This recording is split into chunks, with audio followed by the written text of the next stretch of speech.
My name is Claire Moreau, nurse in Lyon. Since my childhood, I have always believed in God, but my faith was lukewarm, mixed with a rational mind shaped by science and medicine. I had grown up in a Christian family, attended services, read the Bible, prayed out of habit. Yet something was missing. I thought I understood life and death. After all, I saw patients oscillating between these two realities every day, but nothing had prepared me for what I would experience that night. A night that turned everything I thought I knew upside down.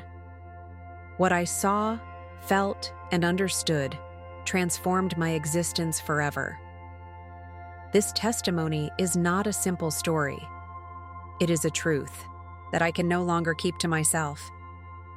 That evening, after a grueling day in the hospital, I returned home, exhausted but relieved to finally have some rest.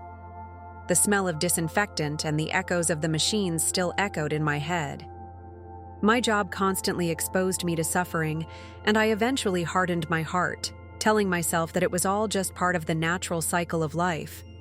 But part of me felt empty. I ignored it, thinking it was just fatigue, overwork, temporary stress. Yet that night, that void would be filled, but not in the way I had imagined. Around midnight, as I walked through the silent streets of the city, a strange feeling came over me.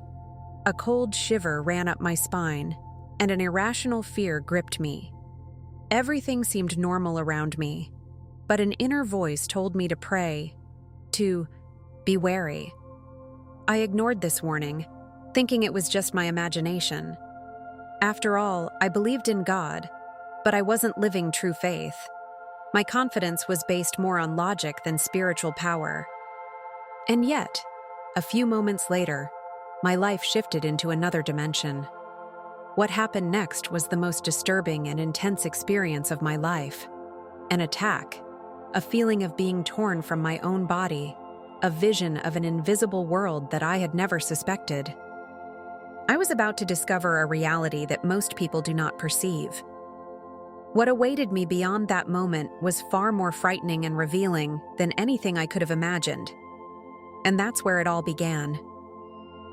As I walked through the night, my heart raced for no apparent reason. A deep anxiety crept into me, as if an invisible force was trying to warn me of imminent danger. But my Cartesian mind refused to accept this feeling. Then, suddenly, everything changed. 3 dark figures appeared on my path. They had no distinct features, but I felt their malicious intent. An intense cold invades me, colder than the night itself. A visceral fear took hold of me, a terror I had never known before. It was not a simple physical attack. It was something else, something inexplicable, beyond the material world. Before I could even react, I was thrown to the ground with supernatural force. I heard incomprehensible whispers like an unknown language ringing in my ears. These whispers were not human. They were deeper, older. My body no longer responded to me. I felt my limbs going numb, my breath stopping. It was then that I understood. This was not a simple theft or an ordinary attack. It was a spiritual offensive. My whole being felt paralyzed, caught in an invisible embrace that sought to take all my strength away. In my distress, only one thought crossed my mind. Jesus Christ, save me. It was not a thoughtful prayer, nor a constructed supplication. It was a cry from the heart, a desperate appeal launched from the depths of my soul. In that moment, something changed. A light flashed in my mind, a fleeting but intense glow. I didn't see it with my eyes yet, but I felt it within me. As if an invisible barrier had just been broken. As if a veil of shadow had just been torn apart by a power infinitely greater than the darkness that surrounded me. But before this light completely covered me, everything went black. Absolute silence fell over me. No more whispers, no more pain, no more fear. Just emptiness, an unfathomable nothingness. Was this the end? Was this how it all ended? My spirit floated in darkness, without attachment, without body. I had lost the notion of time, of space. I was elsewhere, a place where human logic no longer had a place. A moment later, or perhaps an eternity, something unexpected happened. A brilliant light appeared before me, pure, alive, indescribable. I was floating in absolute emptiness. The silence was so deep that it seemed to crush my soul.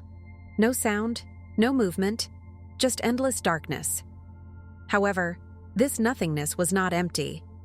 It was charged with an oppressive presence, an invisible force that observed me. I was conscious, but deprived of all reference points. My body? I didn't feel it anymore. My breath? He no longer existed. Then, in this unfathomable abyss, a light burst forth. Not a simple glow, but a living, dazzling, burning presence. This light was not only visible, it was felt, as if it penetrated to the essence of my being. A powerful voice, soft and yet filled with absolute authority, called me by name. Claire. At that moment I knew. It was not a dream, nor an illusion. I was in front of Jesus Christ. His voice resonated within me as absolute truth. I couldn't see him completely, but I felt his presence envelop my entire being. A supernatural peace flooded me, a peace that surpassed all understanding. In this light, every fear, every doubt, every pain instantly disappeared. But this peace did not come alone. It was accompanied by a damning revelation. I saw my life flash before me, every choice, every moment I ignored God's call. It was not a brutal judgment, but a profound realization. The truth was revealed without filters. I had lived in illusion, thinking I understood faith when I had only grasped a tiny part of it. Jesus then opened my eyes to a reality much larger than the one I had known. He showed me that the material world was only a facade, a deceptive surface behind which a much greater struggle was taking place, an invisible but omnipresent spiritual war. I saw souls chained, wandering without direction, blinded by darkness. They lived as if everything was normal, without realizing that they were trapped in a system that kept them away from the truth. I was one of them. But now I saw, and this vision changed everything. There, in that brilliant light, a silent question filled my soul. What will you do with this truth? It was not a question posed in words, but a towering truth imprinted on my mind.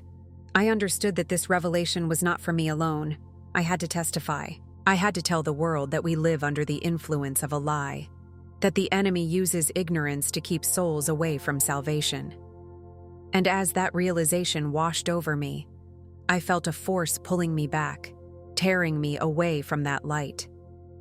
I wanted to stay. I wanted to learn more, but something violently reminded me of reality. And suddenly, everything changed. My soul was thrown with an indescribable force, a sensation of dizzying fall, as if I were crossing dimensions. Then, a breath, a heartbeat, a searing pain in my chest. My eyelids flew open, and I realized the unthinkable. I had come back. When my eyes opened, the room seemed the same, but something had changed. I was no longer the same. What I had seen could not be forgotten. My mind was still between two realities, torn between the material world and what Jesus had just revealed to me. Then, like a veil being torn, another vision imposed itself on me. It was no longer a simple hospital, a simple room. It was a spiritual battlefield. I saw what few souls have the grace to see: an invisible world, an incessant battle between light and darkness. Shadows crawled in dark corners, whispering to tormented minds, influencing the decisions of lost souls. Luminous figures, on the other hand, fought, protecting those who, in their ignorance, did not even perceive the danger. I then understood that nothing in this world was left to chance. Everything was influenced by forces that most humans did not see. Fear, hatred, confusion, disbelief, all of these were not just human feelings, but weapons used against us. Souls were chained, trapped in a collective lie, thinking they were free when they were captive. I had been a prisoner myself. I had lived my whole life believing that I had control over my destiny, trusting in science, in tangible facts. But all this was only a veil hiding the real battle that was taking place before our eyes. Jesus then showed me the state of the world. A thick mist covered the earth, obscuring men's vision. Major cities were surrounded by this oppressive darkness, where invisible entities were blowing lies into the minds of leaders, politicians, scientists, celebrities, influencing entire nations without any of them realizing that they had become puppets.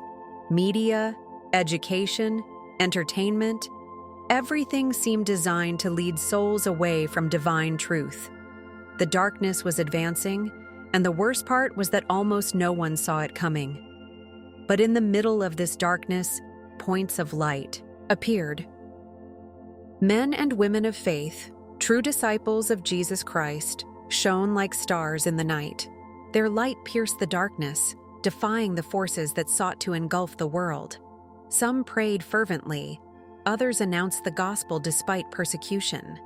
These souls, although few in number, were the hope of a world on the brink of collapse. They were not strong on their own, but because God strengthened them. This vision turned everything I thought I knew upside down. I had believed in a world governed by natural laws, a reality governed by logic and reason.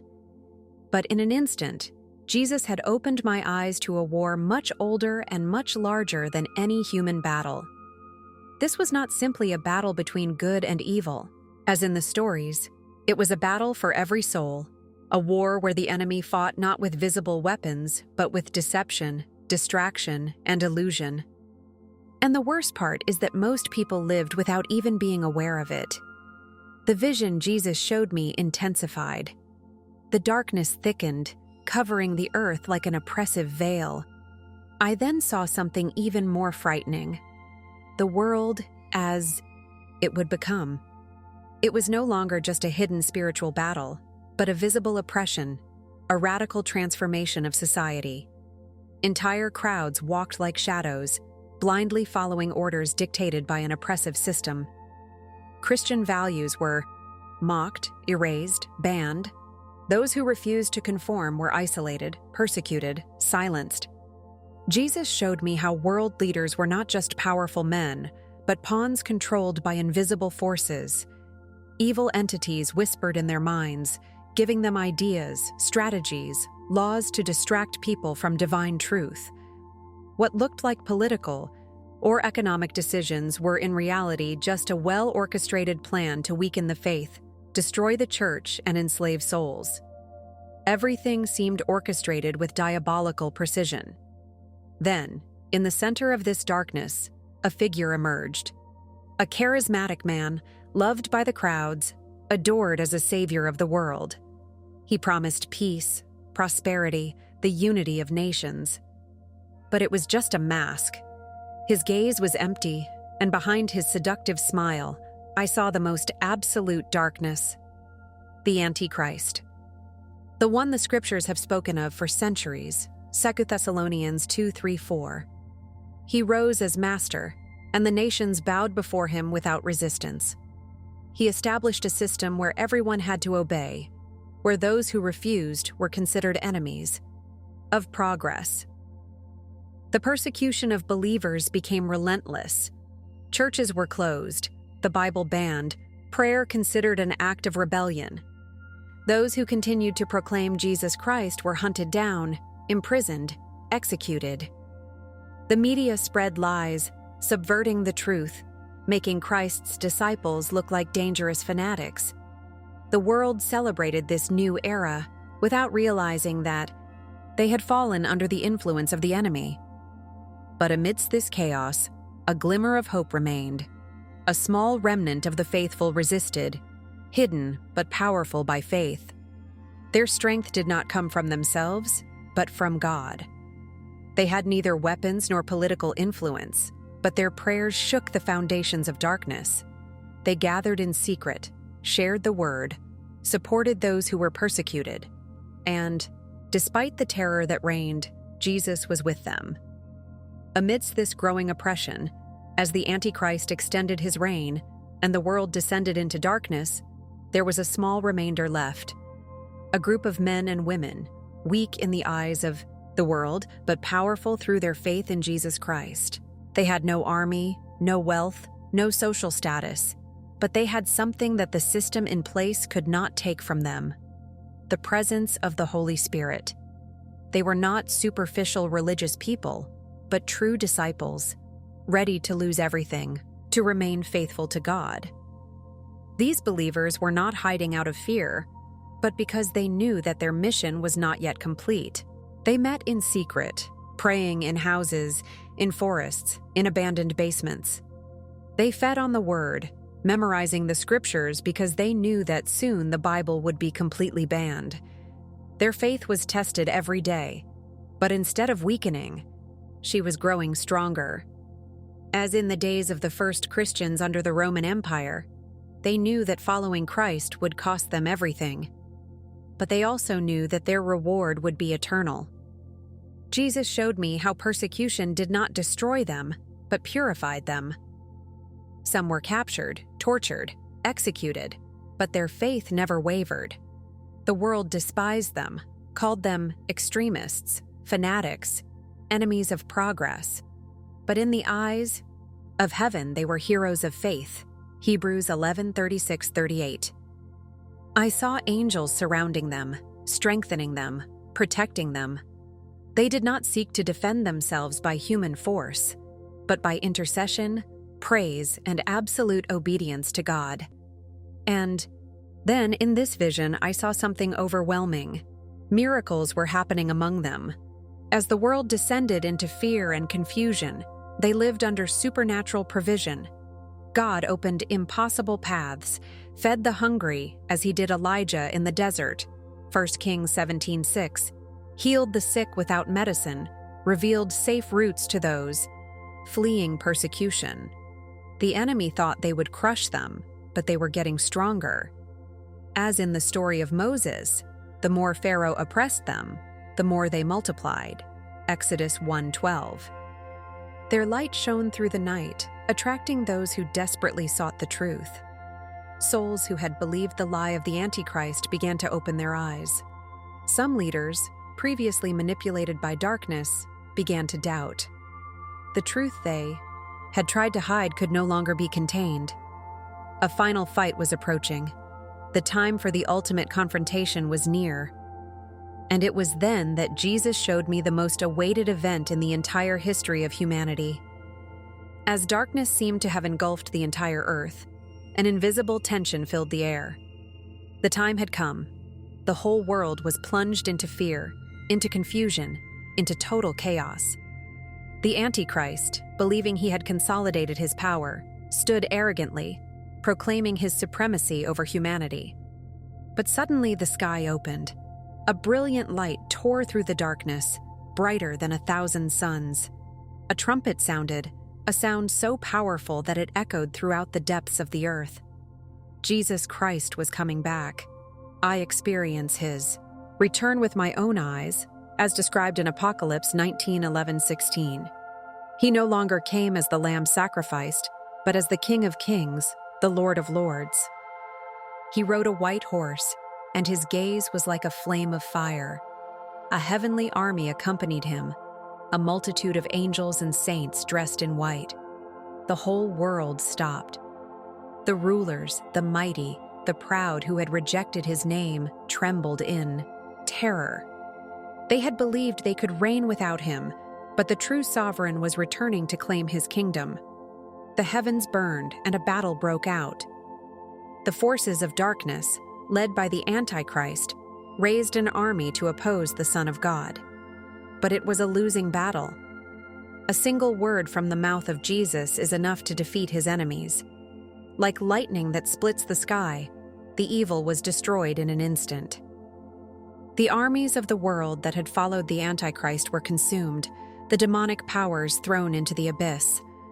The whole earth was shaken, and everything built on lies crumbled.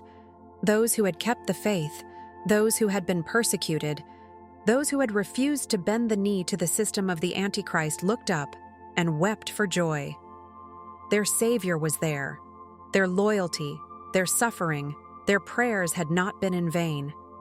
The king had come to restore his rule, and this time, nothing and no one could stop him. There would be no more tears, no more pain, no more injustice.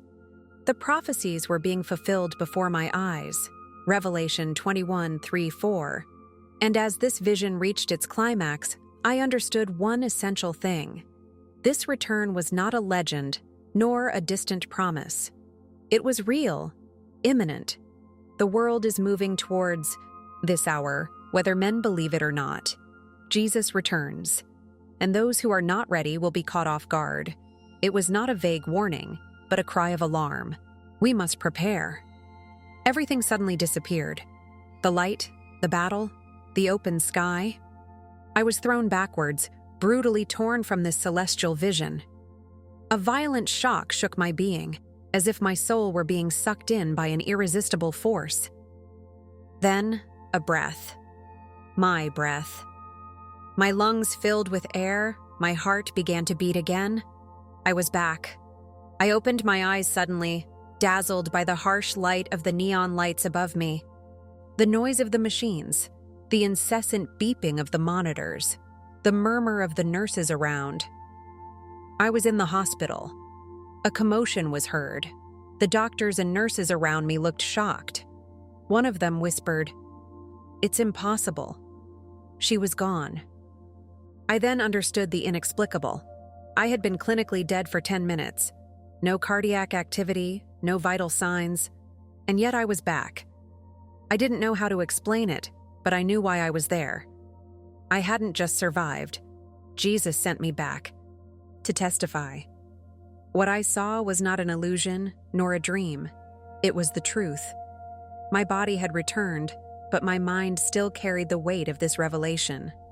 I felt different, as if a part of me still belonged to this other reality. The world around me felt foreign. I heard the doctor's conversations. I saw my sister's agitation at my bedside. But it all seemed so insignificant. I had seen the end. I had seen the return of Christ.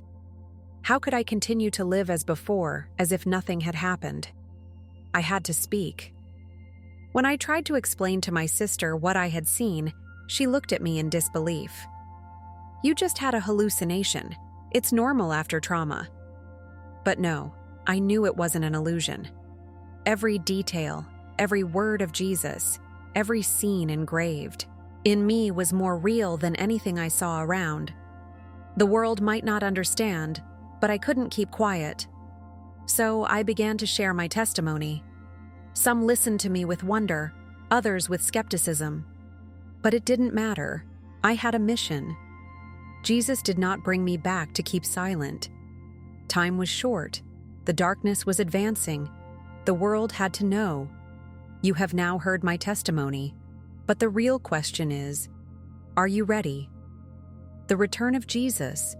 Christ is not a legend nor a distant myth. It is an imminent reality.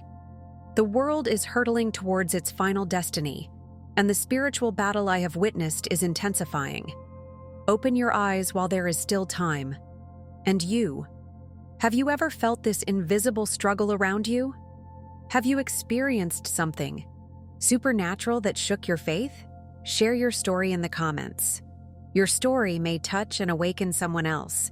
Don't forget to subscribe and activate the notification bell, because we are entering times where the truth must be proclaimed, whatever the cost. And if this testimony touched you, watch the following video, which is now displayed on the screen.